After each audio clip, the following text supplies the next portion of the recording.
Niwakaribishe Kipalapala Diaspora mapadre kwa ajili ya picha na zawadi.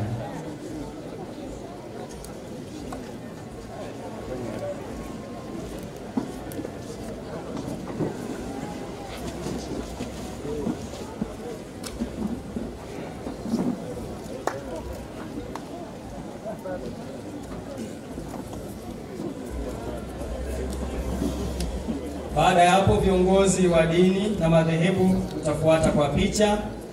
Baada ya hapo wakuu wa mashirika na wawakilishi wao watafuata.